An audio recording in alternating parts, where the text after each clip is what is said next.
Konnichiwa, Salaam, Ciao Namaste. Peace to all. This is Soulology, the science of the soul. When we look in today's society, we see a lot of people who believe in a sense that we need to be right about this one thing, and we discuss principles and everything in my last video. We believe that it's either or. There cannot be anything more than that. It's either a man or a woman. It's either black or white. It's either up or down. It's either the left side or the right side. This is what we believe. We believe that this world is absolute. And it can only be or for everything. There cannot be anything else. But yet, what if it was yes and no? What if it was both? You live in a world in today's society where many people will tell you what to say, what to do, and how to do it because it's either this way or that way. And yet, no one, or at least not many, think about what works for you. What works for you, no matter who it is, you may think in a sense, for example, I was giving an example of this. Two people are looking at a cylinder. One of them sees the cylinder, and from his side, it looks like a square. Another person sees the cylinder, and from their side is a circle. But the truth is, they can argue all day that no, it's a square, no, it's a circle, but yet they're both right. Yes, it is a circle, and no, it isn't a circle. Yes, it is a square, and no, it isn't a square. You see, you live in a world of opportunities where you can decide to create whatever you desire in this relative state, in this relative world. But we always believe in a sense, and even in my own experience, I used to believe that it had to either be this way or that way.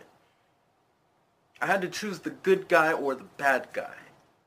But what if the bad guy was really misunderstood and we didn't exactly know if he was really the bad guy or not? What if nobody's the bad guy and everybody's just having an experience? The relative is an experience on this physical planes of what you call life. The absolute, on the other hand, is pure bliss. Because just like your understanding, it would be absolute. But there are many things we don't know and many things we don't even remember to understand and comprehend that ideology for ourselves, that there are both the absolute and the relative. You live in the relative to experience yourself, to go back to growing and evolving, to get back to what you consider your absolute. And as you're on this plane and on this planet doing what you desire, create whatever you want out of that experience. Don't let people tell you, in a sense, what to do and how to do it, because you have to realize what is important to you personally. Is it what they say on the left? Is it what they say on the right? Or is it what you desire to say? When, for example, you find your own peace, no matter who says something on the left or right, if it does not agree with you personally, then it's not important to you. So, when you're more focused on a sense of working to grow who you are from the inside, taking the time to read and discover yourself, go out into nature, go out dancing, go out and do something that you enjoy, that brings you peace, that eases whatever you feel to grow who you truly are in this relative world. And you can observe these situations of the relative when you really just look and observe people.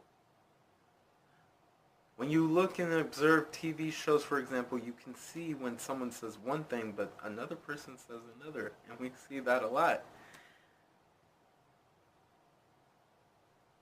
The absolute, though. The absolute is also a part of you. Because when you're not in what is called life, which is the physical, and you're more about the absolute, which is your spiritual, you become knowing fully who you truly are. You have no memory loss.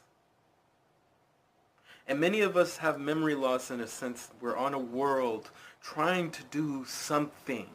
But the question is, what exactly? And many of us will say, well, I'm trying to be a doctor, I'm trying to be a nurse, I'm trying to be an architect, I'm trying to be an artist, I'm trying to be a dancer, I'm trying to be, or I'm being, or I'm doing, or whatever it is. But the question is, why? And many will say, well, because I like it and this and that, but why? What got you here? What was the reason to get you there in the first place? And of course, we can go deeper and deeper. But you don't have to make goals, and yet you can make goals if you like. It's who we are as we desire to go forth and experience more of who we are in this world. And as you grow, you can only evolve more and more into who you truly are. And as you keep going, pacing yourself and keep going and pacing yourself to grow even further, is when you understand the absolute. The truth is, you can understand it in this lifetime easily. Or you can experience in another and another and another some other time. To get to that point is to accept peace within your life instead of what the world and events are saying in here and what people tell you, but being who you are from inside. Because, as I always say, to know thyself is to know the Creator within, who you truly are. Because you truly are the gods, the goddesses, and the creators within. So to everybody out there, have a good morning, have a great afternoon, and a fantastic evening. Namaste.